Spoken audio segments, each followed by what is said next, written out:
বাংলাদেশের মন্ত্রণালয়গুলোর মধ্যে চ্যালেঞ্জিং মন্ত্রণালয় হইতেছে এই সময় স্বরাষ্ট্র মন্ত্রণালয়। কেন যে হাঙ্গেরের উপদেষ্টা এই মন্ত্রণালয় নিচে জানি না, বেচারার জন্য আমার মায়ে লাগে। কেন চ্যালেঞ্জিং? কারণ এই মন্ত্রণালয়ের ইনস্টিটিউটগুলা সরাসরি নিপীড়নের সাথে যুক্ত ছিল। পুরা পুলিশ বাহিনী থানা টানা ফেলায় পলায় গেছে, ট্রাফিক পুলিশ পর্যন্ত পলায় গেছে। জনগণের মধ্যে পুলিশ সম্পর্কে ঘৃণা এমন চরম পর্যায়ে পৌঁছাইছে যে পুলিশ থানায় বসতে ভয় পাইতেছে। পুলিশ মারাও গেছে অনেক, মায়ের ট্যাঙ্কে রেখেছে। শুধু তাই না, হাসিনা পলায়নের পরে আনসার বিদ্রোহ সামলাইতে হয়েছে।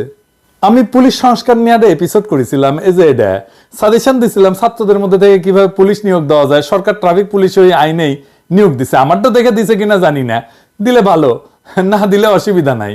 যাই হোক, সমস্যা কলে মেটে নাই। পুলিশের মরাল বাড়ানোর চেষ্টা না করলে, পুলিশের সাথে জনগণের দূরত্ব না কমলে দীর্ঘমেয়াদে বাংলাদেশে বড় ধরনের সংকট তৈরি করবে।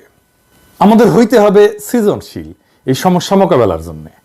আমি এটা নিয়ে স্বরাষ্ট্র উপদেষ্টার সাথে সরাসরি কথা কইতে চাইছিলাম, তো উনাদের তো মেলা কাম আর কি চাও,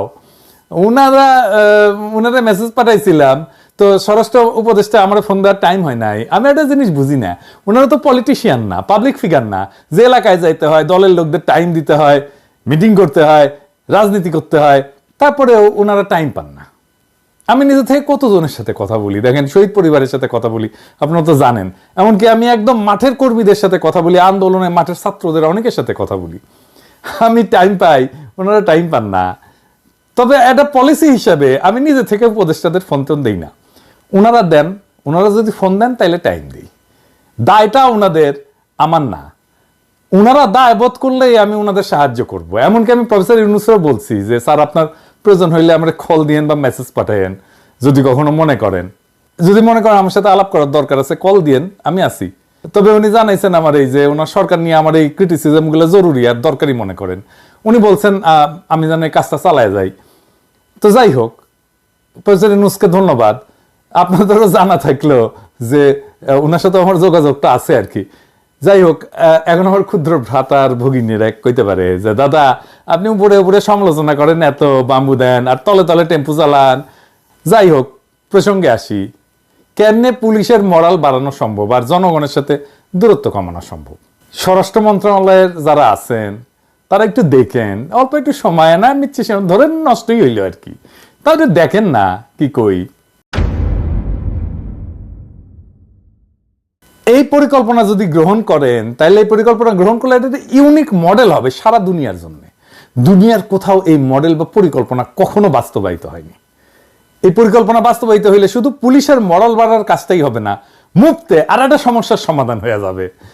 তো এই কথাটা কওয়ার সময় আমি আমার পেশাদার জীবনের, প্রফেশনাল ক্যারিয়ারের একটা বেদনার কথা বলি আর কি, আমার ক্ষুদ্র ভ্রাতার ভগ্নীদের জন্য। আপনারা হয়তো সৃজনশীল কোনো সমাধান দিলে ইনকা একটা প্রবলেমে পড়তে পারেন। আমি যতগুলো ইউনিক সলিউশন দিছি আমার পেশাগত জীবনে, বেশিরভাগ ক্ষেত্রে উত্তর আসিছে আমার বসদের কাছ থেকে যে এটা কেন আর কেউ আগে করে নাই।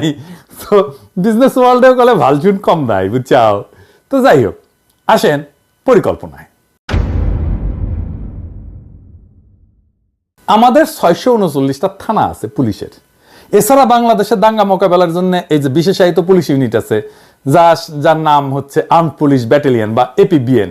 এপিবিএন এর অধীনে 14টা ব্যাটালিয়ন আছে, মোট 64টা পুলিশ লাইন আছে। এছাড়া মেট্রোপলিটন এলাকাগুলোর জন্য আলাদা পুলিশ লাইন আছে। এছাড়া হাইওয়ে পুলিশ আছে, ইন্ডাস্ট্রিয়াল পুলিশ আছে, রেল পুলিশ আছে। ফাইনালি সারদায় পুলিশ একাডেমি আছে। এছাড়া দেশের বিভিন্ন স্থানে আঞ্চলিক পুলিশ প্রশিক্ষণ কেন্দ্র আছে। তো সারদা পুলিশ একাডেমি নিয়ে আমার একটা বিষয় ছিল, আমার ভিডিও যারা হাসিনার আমলে দেখেছেন তারা জানেন, আর কইলাম না। তো এডিটর সাহেব না ঘোড়ার আওয়াজ দেন না, বুঝছাও। এটা এখন আমার যারা পুরানা দর্শক তারা জানে এটা কি। প্রফেসর ইউনূসের উপদেষ্টা মন্ডলী শুনে রাখেন, হাসিনার মন্ত্রীদের কালে ওই সারদা একাডেমির ঘোড়ার থেরাপি দিতাম নিয়মিত। এডিটর সাহেব আর এবার সাউন্ড দেন, আপনাদের যেন দিতে না হয়। আমি কালে থেরাপি দিতে দ্বিধা করবো না, বুঝাও। শুনে নিয়েন এই থেরাপিটা কি জিনিস। যাই হোক, এই সমস্ত জায়গায় যেগুলো কথা কইলাম, এই যে পুলিশের যতগুলো অফিস আছে, থানা আছে, ইত্যাদি ইত্যাদি, এই জায়গায় মূলত থানাগুলোতে যোগ্যতা অনুসারে 2 বা ততোধিক এই বিপ্লবে আহত ছাত্রদের নিয়োগ দেওয়া হোক পাবলিক রিলেশনস অফিসার হিসেবে। সারদা একাডেমি এবং পুলিশ ট্রেনিং একাডেমিগুলোতে ট্রেনার হিসেবে নিয়োগ দেওয়া যেতে পারে, পুলিশ লাইনে সাপোর্ট স্টাফ হিসাবে। কিন্তু থানাগুলোতে যেখানে জনগণের সাথে যোগাযোগ, সেখানে পাবলিক রিলেশনস অফিসার হিসাবে। পুলিশ নিজে দেখবে তাদের দানব হয়ে ওঠার ফল কি হয়েছে। তাদের সামনে নিরন্তর একটা জ্বলন্ত উদাহরণে ঘুরে বেড়াবে আহত ছাত্র জনতা। পুলিশের মধ্যে রিমোর্স বা অপরাধ বোধ ঢুকবে। তারা এরপরে নির্মমতা করতে গেলে ওই আহতদের ছবি তাদের চোখের সামনে ভেসে উঠবে। আবার উল্টা দিকে দেখেন, একজন সাধারণ মানুষ যখন থানায় সেবার জন্য আসবে, সে দেখবে এই বিপ্লবে আহত ছেলেদের কাজ করতে, সেবা দিতে। স্বাভাবিকভাবেই জনতার হৃদয় আর্দ্র হবে, পুলিশের প্রতি তার কঠোর মনোভাব পরিবর্তিত হবে এবং জানবে আহত ছাত্র একজন পুলিশ। পুলিশের জনবিচ্ছিন্নতা কাটবে। এই আহত ছাত্ররা বিশেষ পোশাক আর টুপি পরতে পারে, যেমন লাল টুপি পরতে পারে। এই ব্রিগেডের একটা আলাদা নাম দেওয়া যেতে পারে, যেমন ধরেন জুলাই ব্রিগেড। ভেবে দেখেন, দাঙ্গা পুলিশের অপারেশন হয়ে যাচ্ছে কোথাও, আর দাঙ্গা থামাইতে সামনে ক্র্যাশে ভর দেওয়া 10-12 জন জুলাই ব্রিগেডের সদস্য আহত ছাত্র জনতা। ওইখানে পুলিশের কোনো অ্যাকশনে যাইতে হবে না। এই পুলিশের দিকে কেউ ঢিল ছুড়বে না, এই পুলিশকে কেউ মারতে আসবে না। কারণ সামনে গার্ড হয়ে, শিল্ড হয়ে দাঁড়ায় থাকবে আমাদেরই ভাইয়েরা, আহত ছাত্ররা, আমাদেরই বাচ্চারা। পুলিশের নির্মমতা সারা দুনিয়াতেই গেল একটা সমস্যা। এই মডেল সারা দুনিয়াতে পুলিশের নির্মমতা দূর করার ক্ষেত্রে এক যুগান্তকারী পদক্ষেপ হইতে পারে। পুলিশের নির্মমতার শিকার পুলিশেই নিয়োগ দেওয়া হবে। এই পরিকল্পনাটা অত্যন্ত, বুঝতেই পারতেছেন যে ইউনিক এবং মানবিক দৃষ্টিভঙ্গি দিয়া চিন্তা করে বাইর করছি আর কি, যা সারা পৃথিবীতে নজিরবিহীন। এটা শুধু বাংলাদেশের মতো উন্নয়নশীল দেশগুলোতে না, এমনকি উন্নত দেশগুলোতেও একটা যুগান্তকারী মডেল হিসেবে প্রতিষ্ঠা হইতে পারে। আসেন আমরা দেখি এই পরিকল্পনার ইউনিক দিকগুলা কি কি। 1 নাম্বার, পুলিশ বাহিনীর মধ্যে রিমোর্স বা অনুশোচনা তৈরি হবে। পুলিশ বাহিনীর নির্মমতার শিকার হওয়া ব্যক্তিরাই যদি পুলিশে নিয়োগ দেওয়া হয়, তাদের অন্যায় আচরণের, মানে পুলিশের অন্যায় আচরণের প্রতিক্রিয়া তারা সরাসরি দেখতে পাবে। এটা পুলিশের ভিতরে একটা মানবিক মূল্যবোধ সৃষ্টিতে সাহায্য করবে। 2 নাম্বার, আহতদের পুনর্বাসন। এইটা হয়ে যাবে, একটা বড় অংশের পুনর্বাসন হয়ে যাবে এই প্রক্রিয়ার মধ্যে দিয়া, 2 পক্ষেই লাভ। 3 নাম্বার, পাবলিক রিলেশন উন্নত হবে। যেমন আহত ছাত্র বা নাগরিকদের পাবলিক রিলেশন অফিসার হিসেবে নিয়োগ দিলে সাধারণ জনগণের কাছে পুলিশের ভাবমূর্তি পরিবর্তিত হবে। থানায় গিয়া মানুষ সেবা পাওয়ার সময় আহতদের দেখা পুলিশের মানবিক দিকটা উপলব্ধি করবে। 4 নাম্বার, দাঙ্গা মোকাবেলার নতুন কৌশল। ধরেন দাঙ্গা মোকাবেলার সময় আহত এবং ক্র্যাশে ভর দিয়া দাঙ্গার সামনে দাঁড়ানো জুলাই ব্রিগেড দাঙ্গা প্রশমনে সহায়ক হবে। এরা তো সাহসী ছেলে, এরা তো দাঙ্গার সামনে দাঁড়াইতে ভয় পাবে না, ওইখানে যেই তো তারা আহত হয়েছে।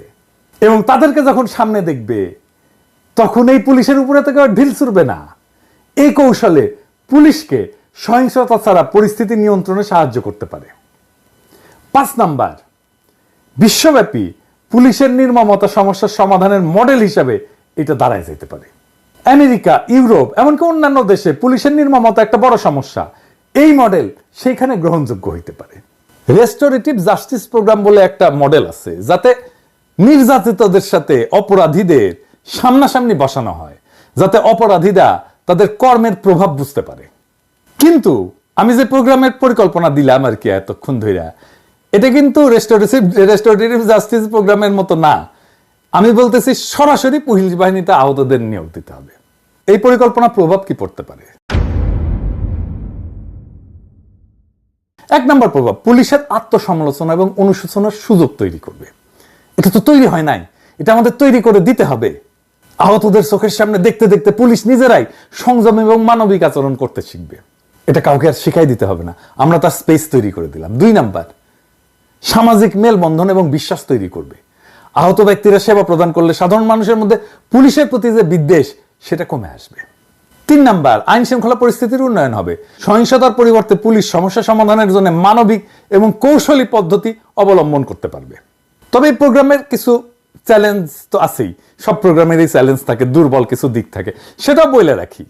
1 নাম্বার হইতেছে যে পুলিশ বাহিনীর মধ্যে থেকে এই মডেলের বিরুদ্ধে প্রতিরোধ আসতে পারে, কারণ এই পরিবর্তনকে নিজের জন্য সে হুমকি মনে করতে পারে, বা তারা মনে করতে পারে যে এটা পুলিশকে দুর্বল করার একটা প্রচেষ্টা। 2 নাম্বার, আহতদের জন্য একটা আলাদা মানসিক চাপ তৈরি হইলেও হইতে পারে। আমি ঠিক শিওর না যে আহতরা তাদের নির্যাতকের সাথে কাজ করতে গিয়ে আলাদা কোনো মানসিক চাপের মধ্যে পড়ে কিনা, এটা পরীক্ষা করে দেখতে হবে। তাইলে এটাকে কিভাবে ইমপ্লিমেন্ট করা যায়, এটাকে কিভাবে বাস্তবায়িত করা যায়। আমি যদি এটা ইমপ্লিমেন্ট করতাম তাহলে আমি পাইলট প্রজেক্ট করতাম, মানে শুরুতে কয়েকটা থানায়, ধরা যাক 10টা থানায় বা বিশেষ ইউনিটে এই মডেল চালু করতাম, ফলাফল মূল্যায়ন করে পরবর্তীতে এটা বিস্তৃত করতে পারতাম। এবং এই 10টা থানায় নিজেদের মধ্যে একটা প্রতিযোগিতা হইতো যে কে ভালো রেজাল্ট দেখাইতে পারে। দেখতেন এটার মধ্যে 2টা খুবই ভালো করছে, 2টা খুবই খারাপ করছে, আর বাকিগুলো মাঝারি। যে 2টা খুবই ভালো করছে সেই 2টা আসলে কি মডেল ফলো করছে, কিভাবে ইমপ্লিমেন্ট করছে, সেই শিক্ষাটা কাজে লাগতো। আর আমরা মিডিয়ার মাধ্যমে জনগণের কাছে এই পরিকল্পনা গুরুত্ব তুলে ধরে এই মডেলের বাস্তবায়নে তাদের সমর্থন আদায় করতে পারতাম। আমরা ইউনেস্কো বা জাতিসংঘের মতো আন্তর্জাতিক সংস্থাগুলোর কাছে এই মডেল তুলে ধরে বৈশ্বিক স্বীকৃতি অর্জনের চেষ্টা করতে পারতাম। মেলা কিছুই করা যায়, তাই ফ্রি দেই তো পরিকল্পনা, তাই কেউ পাত্তা দেয় না আর কি। তার উপরে বগরের ভাষায় কথা বলি তো, আমি তো আবার শিক্ষিত না, বুঝছাও, 2 পয়সার ইউটিউবার, তো কই আর রাখলাম আর কি। প্রফেসর ইউনূসের সরকার করুক না করুক, অন্য কোনো দেশের সরকার তো বাস্তবায়ন করতেও পারে এই পরিকল্পনা। আর তারপরে আমাদের একটা এক্সারসাইজ হইলো না, একটা ইনোভেটিভ একটা পরিকল্পনা কেমনে বের করতে হয় এটা সমস্যা থেকে। আমার ক্ষুদ্র ভ্রাতা ভগিনীরা শিখলো, সেটা বড় কাজ একটা। ধরেন 2 পয়সার ইউটিউবের পরিকল্পনা যদি একটা কনসাল্টিং ফার্ম মেলা টাকা দিয়ে বেনে দেয় না, তখন দেখবেন যে সবাই কবে দেখিছো দেখিছো দেখিছো কি ফাইন পরিকল্পনা। কার মাথার থেকে বাইরে যে পরিকল্পনা সেটা ব্যাপার না, দুনিয়া একটা সমস্যার সমাধান যদি হয় সে পরিকল্পনায় কে করলো এটা বড় কথা না আর কি, করলেই হইলো আর কি। তবে এই সরকারের সমস্যার এরকম ইনোভেটিভ বা সৃজনশীল সমাধান বের করে দেওয়ার চেষ্টা করব। খালি জায়গায় বসে আওয়াজ দিয়ে নেবেন, বান্দা হাজির থাকবে।